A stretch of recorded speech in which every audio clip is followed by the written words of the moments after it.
Before we begin, we want to let you know that this episode mentions suicide.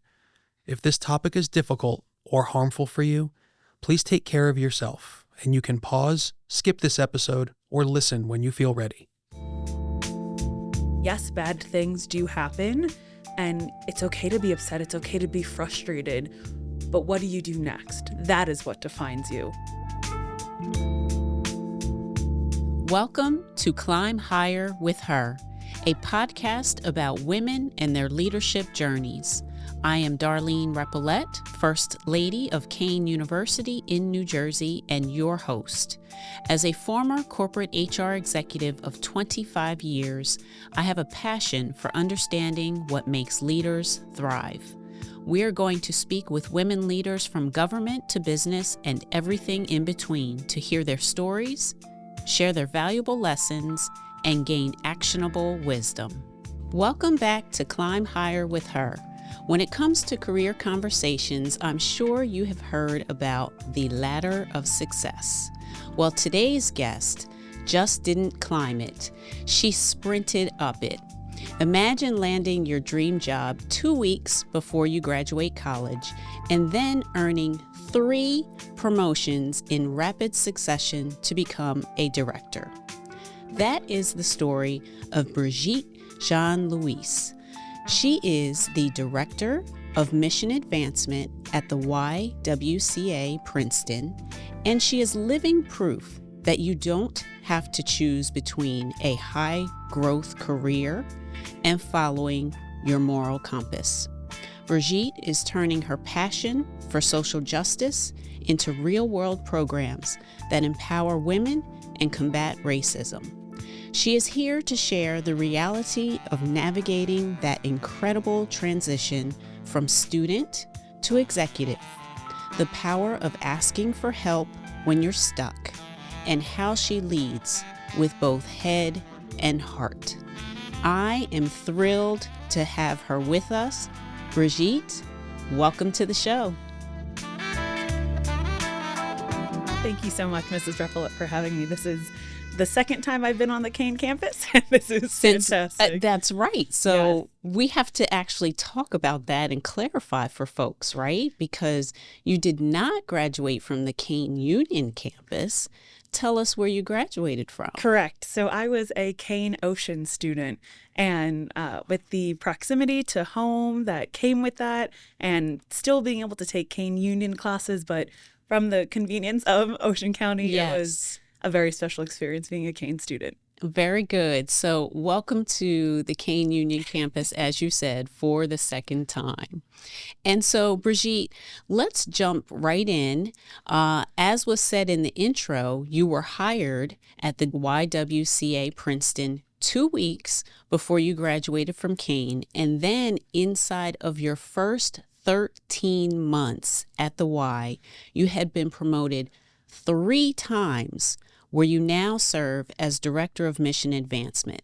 So, Brigitte, what do you attribute that rapid ascent to? Because that is not the norm, I would say. Do you think it's about saying yes to everything, or was it about a strategic focus that you had? So if you had asked me a few years ago, I would have said it happened by accident. But in speaking particularly with my father, he was the one that kind of emphasized to me that you did this. And it was truly through a couple of different things of seeing a gap in the organization, and the things that I was passionate about were not necessarily the things the organization was doing at the time, but was still mission aligned. So being able to promote solutions and then realizing not only can this thing happen, but here's why I am the person to make this thing happen.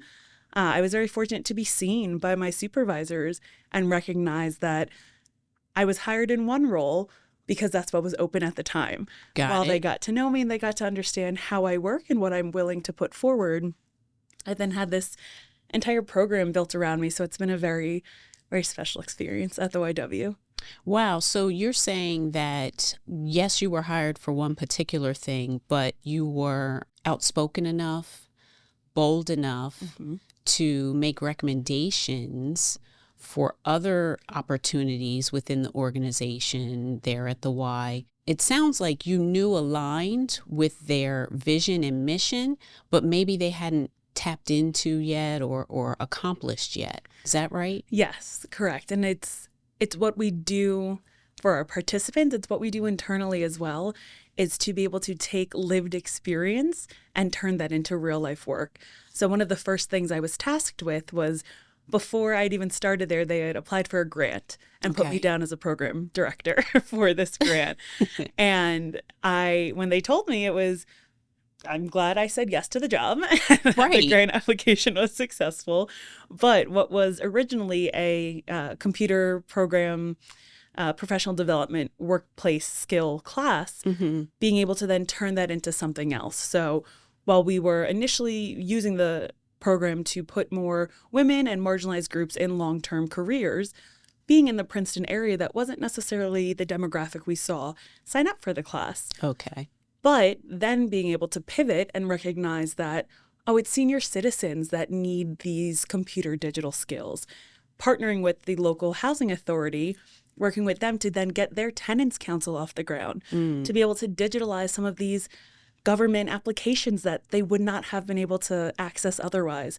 And that was a lot of what happened to really promote myself at the YW is, this is what the intention is, but here's the actual problem we're seeing. Yes. So why not combine the two? And then we still, with grants, we have to hit a certain number of participants. We can still hit that number, but we are actually helping the people in our community that are turning to us, not just, high level, this is what we want to do. That's great. But if that is not who we can serve, then how can we use the funding, the knowledge, the product that we do have to actually serve the people in our community? And at this point, you've been at the Y for what, 3.5 years? Yes. Okay. It'll be 4 years in May. Okay. It's interesting what you said and how you just explained the program and the grant, right? Because a lot of times, as leaders or leaders specifically in the community and with different organizations, we have in our minds what we think the community needs. And that may not actually be the case. And so I hear you talking about maybe understanding the data, looking at, who is the population that we need to serve? And I don't know if there was any surveying done. You're shaking your head, yes. So I guess you did do surveys and then look at the data from there, right? To really understand, what is the population that we can serve, and then what really do they need? Yes. And then being in the Princeton and Mercer County area where there are so many nonprofits offering similar programs, what is our specialty? Okay. So the library also does computer digital skills. Well, what is their focus? They have the computer lab on site.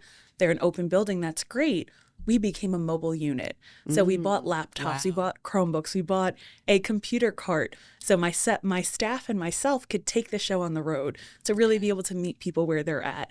So I think that's a lot of what we've done, or what I've been able to do at the YW, is recognize the need, and then recognize as well, people are not always going to come to you. How can we get to the community, meet them where they're at? Yes. Knowing we have this great product, right? Being in this nonprofit, I believe full-heartedly in the mission of the YWCA Princeton, but people are not always going to come to our doors to experience that. So where can we go? What can we do to try and get that message out in the community? That outreach. Well, audience, I hope you see why she was promoted 3 times inside of 13 months. My goodness. So, Brigitte, you just kind of alluded to it, and your last statement was a great segue because, when we spoke before, you said that finding a job where you help people for a living is a dream come true. And so you, however, have had a long journey, and it's included ups and downs. And that happened all before you landed where you are today. So I'd like to give our audience some context. And so why don't you sort of take us back to the Sure. beginning. You can go as far back as you want. You don't have to go all the way, but I'm giving you liberty to sort of give us some insight and context into, where you are today and why really finding that job that helps people is your dream come true. Sure. So, all over social media, people talk about it's 2016 again, right? Everyone's sharing their 2016, their pictures of the Snapchat filters and what have you. And as I really think about what the last 10 years have been for me, Martin Luther King Jr. weekend of 2016, I was moving into an apartment with 3 other girls in Baltimore, having just signed on for a 5-month contract. And even to back it up further than that, in the fall of 2015, I was a broadcast journalism student at William Patterson University. I was hosting a show on their television network because that's all I wanted to do was be a broadcast journalist. I was hosting the Friday morning radio news show for a radio station that had just won Best in the Country. Okay. I was a member of a sorority. I was living my best life. Notice how nothing that I mentioned was I was attending class. So I was I was doing all of the things that I wanted to do without recognizing that all of that was only happening as a student. Towards the end of the semester, a member of my sorority who I was very, very close with took her life on campus. Wow. And that was jarring, to say the least. Yes. She and I were also from the same hometown. It was the Sunday before Thanksgiving. Wow. So taking that month of, I don't know what my world looks like right now, deciding not to go back to William Patterson, I was at a crossroads. I had no idea what to do without a degree. I didn't want to be at home because obviously my family who was paying for my education was not happy that I was no longer enrolled in school. Yeah. And it was just, there was so much happening. And I applied for a site leader position with a nonprofit I had volunteered with in the past that focused on alternative spring breaks for college students. Okay. And I had participated in 2, cleaning up the Jersey Shore after Hurricane Sandy. So the position came up to then be a site leader to bring other college students. So I said, 100%. I had a great experience, so I would want to bring that to others. So I applied and received a call from who was the COO at the time, who is now their CEO, Brian Pham. And he called, and I'd met him doing alternative spring breaks. And he says, what are you doing with your life that you can apply for a 3-week job? Right. And I said, that's a great question because I'm not sure. And he said, we have this 5-month contracted position that is not just delivering the alternative spring break, but really doing the work leading up to it. And about a week later, I was moved in Baltimore. So I spent 5 months down there running their social media, doing these alternative spring breaks, and really trying to make the world a nicer place. And I had a fantastic experience, but soon recognized that college students are far too fit in their ways and that they're set. There's not much you can do to try and make them nicer. So I came back to New Jersey, and all of the issues that I left behind when I went to Baltimore were very much still there, right? Yes. It was that same disappointment. Just because I had lived in a different state, that didn't mean that it went with me to Baltimore, nor that it stayed in Baltimore. So really trying to navigate. At the time, I was working part-time at a pizzeria, and my parents were very clear, this is not a future. This is not a full-time job. So I applied for an assistant teacher position at the Goddard School. Okay. And spent the next 6 years in early childhood education. Wow. And being that representation of, oh, my teacher has curly hair, I'm going to wear my hair curly tomorrow. And Aww. we say please and thank you in Miss Brigitte's classroom. And, if my friend comes in the morning, I have to ask them before I hug them. So just being able to instill these things, hopefully at a very young age, really being able to create world change. I was fortunate enough at the last preschool I worked at, the Howell Township Police Athletic League's preschool, that I was able to not just be a lead teacher, but I was able to become assistant coordinator. So these things that were happening in Miss Brigitte's classroom were then able to be replicated. I was also doing their social media. So combining my interest in communication, there's only so much broadcast you can do while teaching preschool students. Yes. So we did try with COVID, but still being able to grow my skills and my interest. And then at the time we had a fantastic education coordinator, and I remember standing at the copier and I was making worksheets for one lesson or other. And she looks at me and she says, "What are you doing?" And I said, "Oh, I'm doing these worksheets." She says, "No, what are you doing here? This is not it for you." Wow. And I had 2 courses left to finish my associate's degree. So that was the spring of 2020. Okay. We all know Yes, the spring of we all 2020 know. Spring of 2020. Yes, it was very much COVID. And with all of my classes having switched online, I just moved back home after living in Toms River. And it was, okay, it's now or never. So with the flexibility of the pandemic, I was able to continue my collegiate career online through Kean. And I wasn't just limited to those Kean classes. I remember staying in my preschool classroom until about 9 o'clock at night, taking online classes. Yeah. Because I couldn't make it home in time to get behind my computer. But the CEO was very nice enough to let me stay in the classroom, and security made sure that they were there while I was there.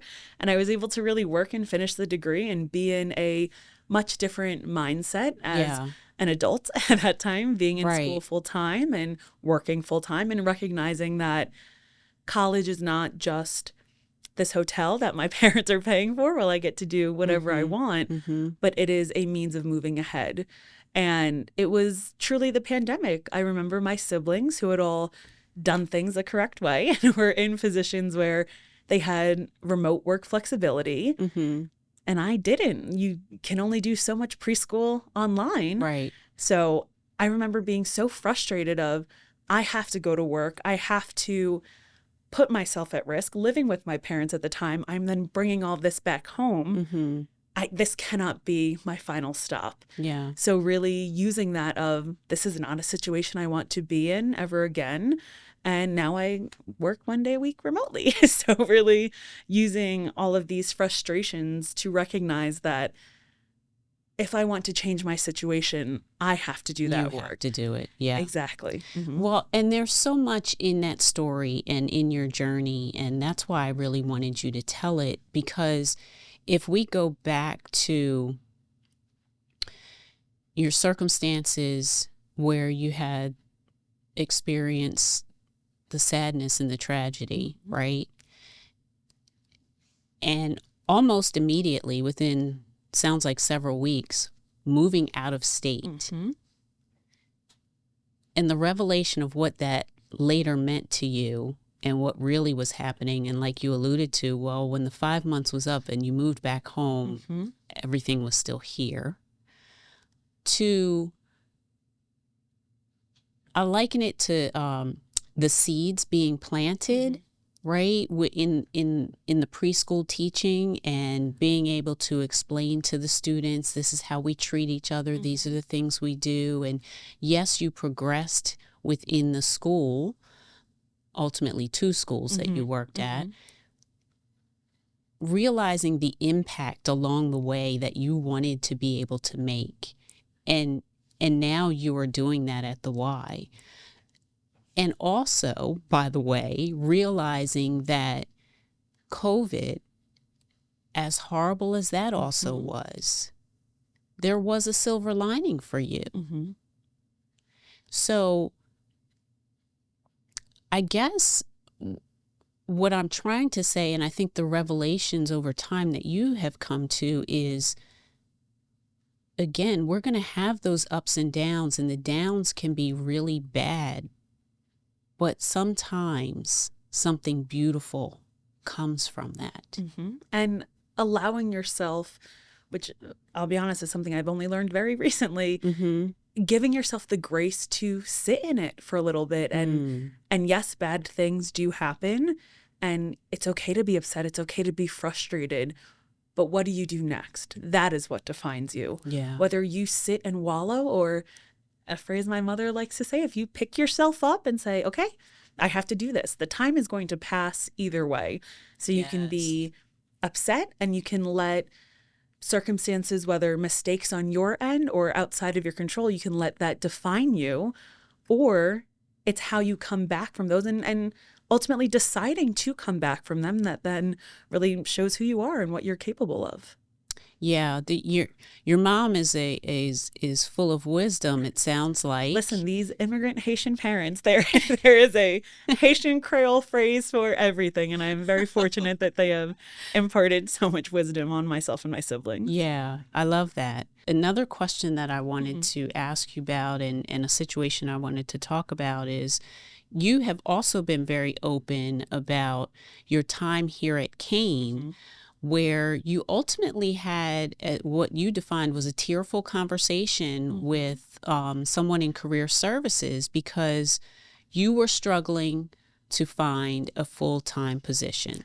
So in the intro, I talked about you landed the job at the Y 2 weeks before graduation, which I think, to be honest, a lot of people will say, you did it. That's what's supposed to happen.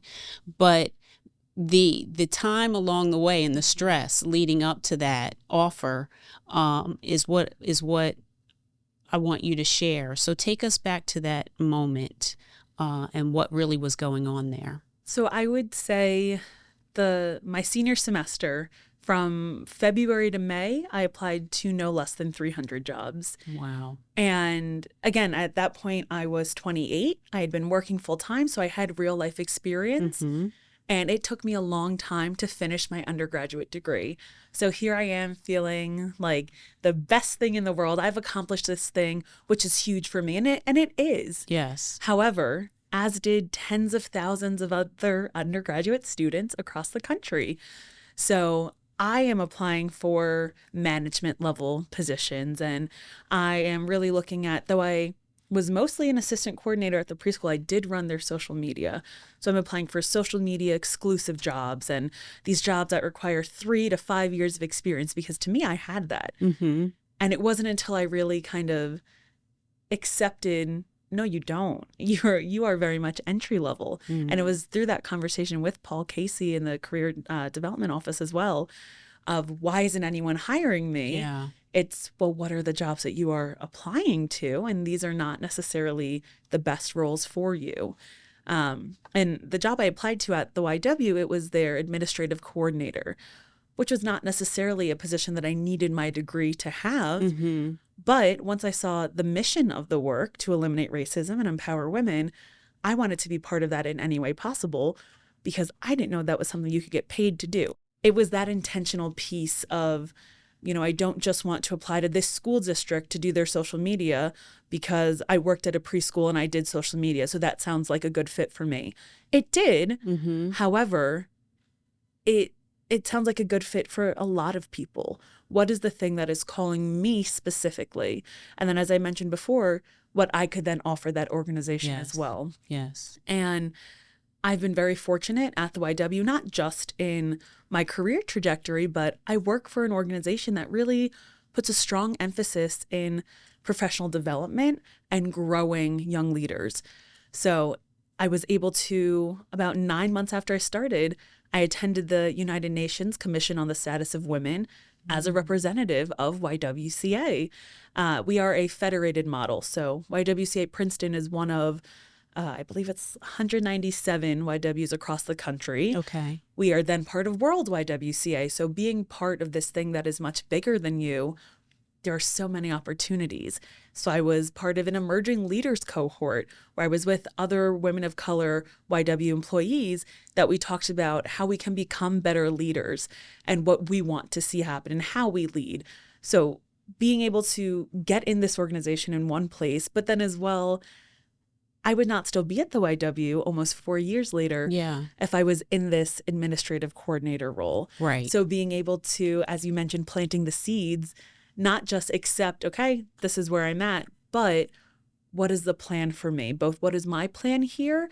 And also it's okay to, in the interview process, ask these organizations, what are your plans for me? Where do you see me growing here? And I think if I had really thought that through when applying for jobs then, I would not have gotten quite so many rejection emails where it was just, any job on Indeed where they were looking for a communications degree, I was applying for, as opposed to really sitting with, can I do this job? Do I even want to do this job?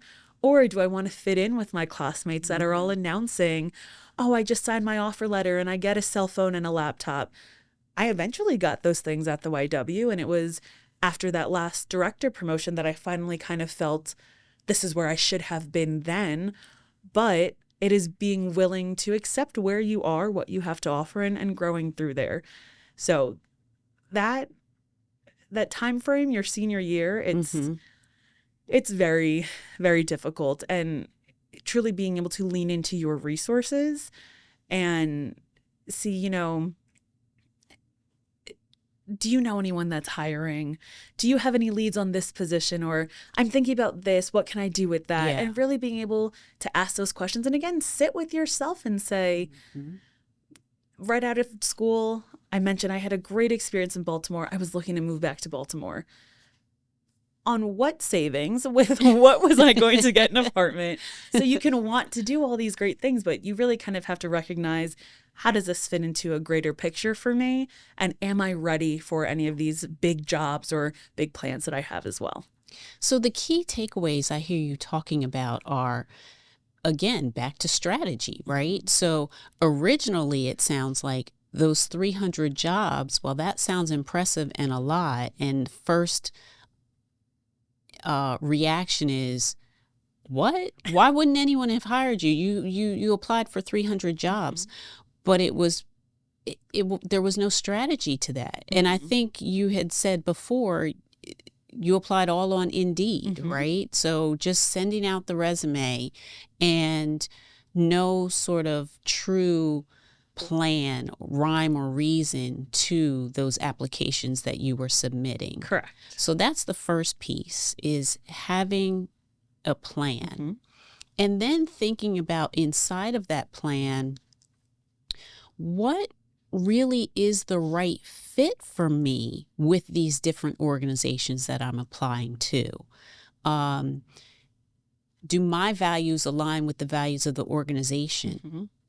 Can I rally behind their vision and their mission? Does it speak to me? Or am I just applying because it's a job? And then the most important piece maybe, too, you talked about looking at your other peers. That senior year, they've got acceptances. They're getting the cell phone, the laptop, the signing bonus. And feeling that pressure, which is real. Oh, very much so. Very real.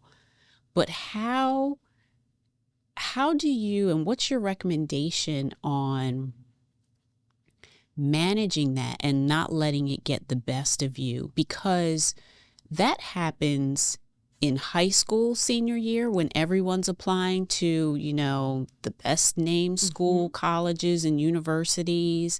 It happens again upon graduation from college where, am I being hired by the Big Four and all the fancy organizations? But that's not for everyone, because everyone is not the right fit for that. So how do you manage? What's your wisdom now that maybe you didn't know back then in terms of not succumbing to that pressure of comparison? I think what has helped me is truly to be able to say, oh, that's not for me. And if it were for me, then it would be mine a little bit. I coach youth volleyball as well. And I remember speaking to an athlete who was torn between 2 different college programs. She had 2 different offers. And it was, oh, this coach said they'll put me on the team, but this coach wants me to play this position and do this and this. And I said to her, well, that's a coach that has a plan for you. So these other people, their jobs, that could be great. One of my classes, he was a business major. He was saying, oh, I was thinking about buying a laptop after graduation, but the job is giving me a laptop. And I was so jealous. I said, I don't know anything about accounting. So why am I jealous for this thing that I don't even want? Yeah. So really being able to see, I could want a job, but I don't want their job. So our comparison has nothing to do with one another. Our journeys and trajectories have nothing to do with one another. So really recognizing I don't want this thing. I want to say that that my job gave me a computer and a laptop and that I have this job, but I don't want what that other person has because that's not me. I don't want to commute into the city and go work for this corporation and work these long weekend hours. No, I do work for a nonprofit and I do work weekend hours. Yes, I was going to ask. But the Y is always open. Yes, that we are. But really being able to see I am jealous of their success, not of what they actually have. So again, putting yourself in that position of if I want that success, I want mine. I don't want what they have because that's not something I'm even interested in. So it's difficult. And I started my college career at Rutgers University, and everyone told me I had no business going to Rutgers, but it was the top school in the state. And it was, oh no, I'm going to Rutgers. I'm destined for big things. And a year later, I failed out of Rutgers because everyone else knew that thing that everyone wants, that wasn't for you. Yeah. So not to buy into these big shiny things and really wait until the right thing for you comes along. And a lot of years later, that happened to be Kean. What's for you will be for you. Yes, exactly. And not necessarily when you want it to be either, but when you are ready for that thing that is for you. Yes. Mm-hmm. Yes. Wow. I hope our audience really is catching on to that. And, you know, if you need to play that on repeat a few times, please do, because those are truly words of wisdom. But it's not easy to get there. It takes time to understand that. And you may have it in one instance and then something else happens in your life and you don't have it. So that we can all continue to practice that and remember that and try to keep that type of mindset. So thank you for sharing that. Thank you. The other thing I wanted to talk about too is the power of actually asking for help. So oftentimes, especially with high achievers, there's a struggle to ask for help or ask for support. How did that experience that you had where you asked for help change the way that you now currently view the mentoring that you do, as well as maybe even networking? So, you know, you talked about coaching volleyball, I think middle school, teenage girls. Yes, middle school and high school. Yeah. So I'm sure you're mentoring them. I'm sure you're mentoring other folks at the Y. Talk to me about this concept of asking for help and how that's now influenced you. I think it's twofold. I mentioned my obviously fantastic parents.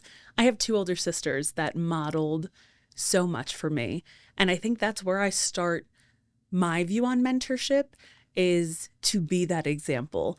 So if I'm going to tell people we are empowering women, I'm practicing empowering women. Yeah.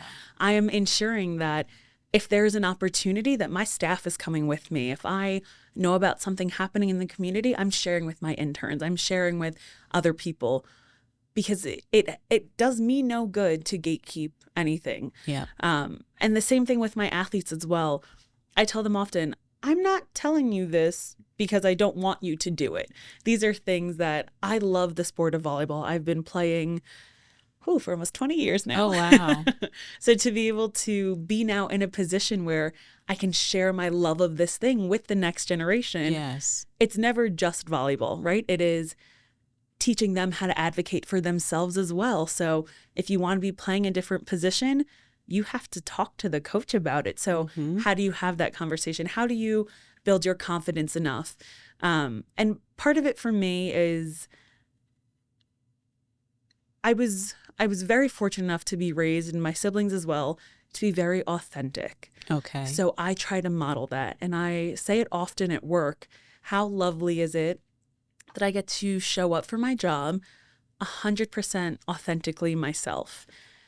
If I don't want to wear makeup, I don't wear makeup. If I want to question things, we talked about that at the beginning. If I want to give my opinion on something, I feel empowered and authentic enough to be able to do so. So really being able to model that for others. Okay. one of my staff members will often start with, "This might be a dumb question, but," and I say, "Stop saying that," because you are taking away your own credibility by starting things off that way. Yes. Every person has a voice. That voice deserves to be heard, no matter what you are saying, no matter what you are contributing. So I try hard to mentor that way and make sure that whether it's my staff, my interns, my athletes, know that anyone that's telling you not to speak up, that again is not the place for you. So really being able to practice what I preach and be able to authentically lead, because I'm genuinely interested in whatever you have to say, because our lived experience is so different, that I might be seeing things one way, whether it's on the court or in work, and someone else might be seeing it differently. And I won't know what you're seeing and vice versa unless you voice that. So I try hard to model that, and really let people know that leaders build other good leaders. Yes. So I'm not just doing it because I'm your supervisor, but if you then hire staff, I want you to treat them the same way, because that should be the only way leaders and supervisors manage their teams. If every leader only took that and ran with that and was empowered with that, because the concept of authenticity is so critical, and to be in an environment where you can be your authentic self is also important, and goes back to our conversation about knowing if something is truly a fit for you, right? If an organization is truly a fit for you, then you do feel that you can be your authentic self and who you are. Yes. And I love what you said about, if I am my authentic self, then I can be the role model for other people to feel safe, to be who they are as well. And then teaching that to the young girls that you have a chance to coach day in and day out. And I see it a lot with interns that we'll have, and then with my high school athletes as well, that my team at Notre Dame High School just made fun of me at our banquet. I love Bad Bunny. So they're all saying my questionable taste in music. But I'm sharing unabashedly. These are these artists that I love. So that one girl on the team says, "Coach, can we play Paul Anka at the next practice?" I'm thinking, I don't know who that is. Which 15-year-old is suggesting this, but I'm going to play that for her because it's that same representation. It's, okay, Coach played this one song that I really liked. Now the next person will as well. So being able to, again, model that this is how I want to show up. And within our practice time, you can be exactly who you are as well. And I think that has led to a lot of success on the team and team building as well. Same thing with the interns that I have. Being able to show them that it's okay to do any of these things, again, within supervisory confines, but it's okay to, the intern I had 2 summers ago was a criminal justice major. That didn't take away her ability to be a race and gender equity intern because she had this passion. So it's okay to love 2 things and show up authentically yourself. You don't have to use a criminal justice landscape when we discuss these things. You can just talk about your experience to be having a Puerto Rican parent and what that has then taught you. It doesn't always have to be this high-level clinical thing. You can just talk about who you are and how that impacts the world and how you see things. Thank you for sharing that. I want to switch gears a little bit and ask you, how has your current work lobbying on Capitol Hill, wow, can you imagine? Lobbying on Capitol Hill and in Trenton, how has that influenced you? What are you learning through the experience of lobbying? What are you learning about how change actually happens? Slowly. I'll say I'm learning slowly. I'm learning that the changes happen slowly as well. And so it's important, right? Because a lot of times people, if they don't know really the ins and outs of policy making and lawmaking, they might think it happens a lot quicker than it really does. So continue to share some insight on that. Sure. So it's difficult to to be in a hallway in the state house and see your representative that happens to be walking from one meeting to the other say, Senator so-and-so, I'm going to walk with you and try and give your platform. And I will say lobbying light, because being a nonprofit, we can't do direct lobbying. So doing more constituent testimonies and things of that nature. But it's not until the 2024 election that I really kind of put my public policy hat on. And I do a lot of voter registration work at the YW. Okay. My focus is on local representation and trying to explain that difference to people. That my drive through Princeton yesterday was awful. There were potholes everywhere. That's not the president's fault. That is my local representation. Yes. So really being able to break down these things that you may be unhappy with, well, which ballot do I need to vote on? But also staying informed on everything. And just getting people more involved in the democratic process. So we've done a few letter writing campaigns recently as well. Okay. One of the things I've learned through my work at the YW is it's great to be able to speak for a marginalized group. It's even better to be able to create a platform for that marginalized group to speak for themselves. So I can bring in a state senator, state assemblyman or woman, and we can talk about the issues our constituents are facing. But it's even better to have one of those constituents who voted for these representatives in the room with us. So really just trying to understand the process better, both on the policy end, but for the participants end as well, that you have the power to vote people in or out of office, that to a certain extent, you are people's bosses.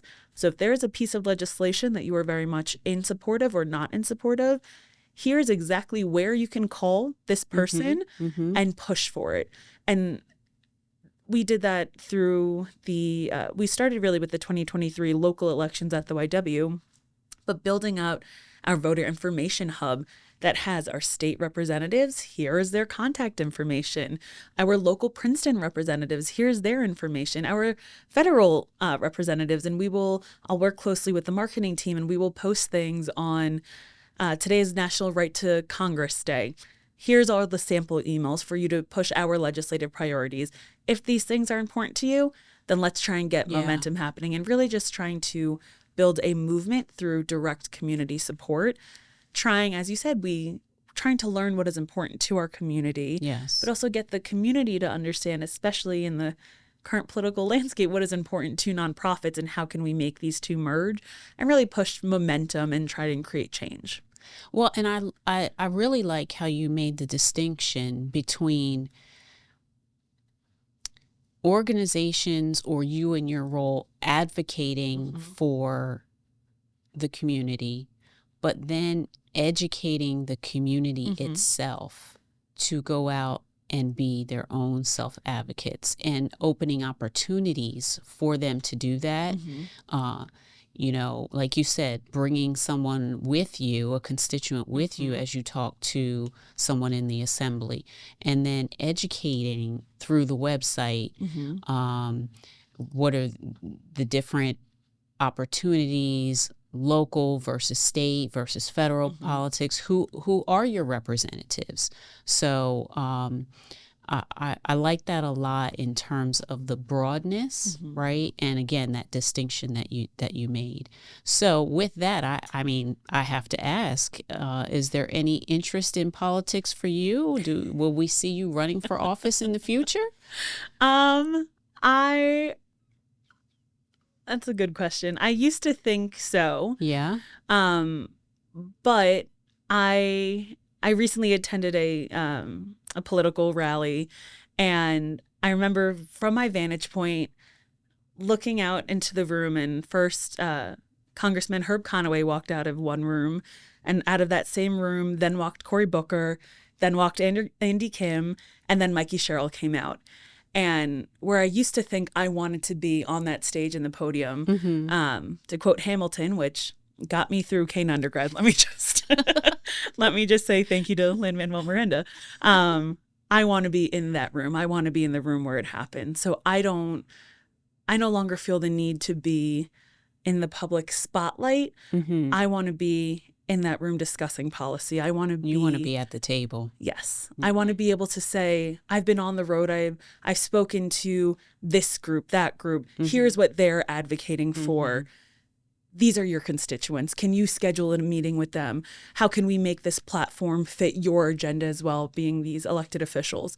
So to bring things full circle, it's gone from wanting to be Anderson Cooper and wanting to talk about politics, but now having a better understanding, and hopefully my current degree is in communication studies. I'm looking to start grad school in the public policy realm. Okay. To really have a better understanding of this is how it happens.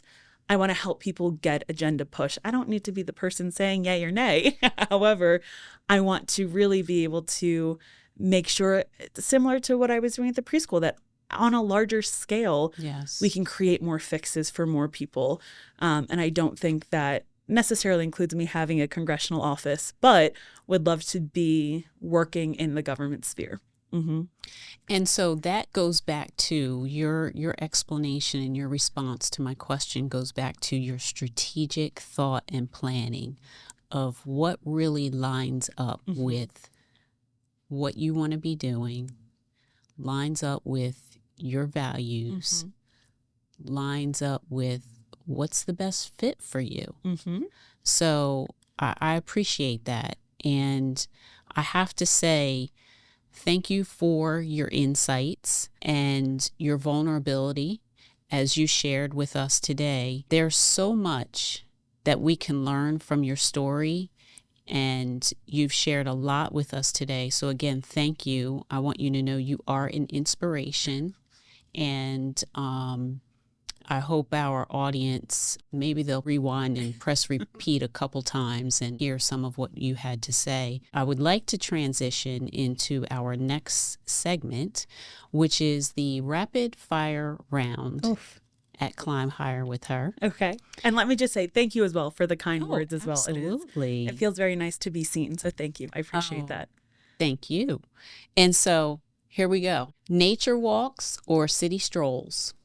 Nature walks. Okay. With a question mark. With a question mark. Tell me why the question mark. Seasonal allergies and nature, preferably the beach. Okay. Got it. Understood. So my next question is, what is the one phrase you tell yourself when you are tired, but you need to keep going? The time's going to pass either way.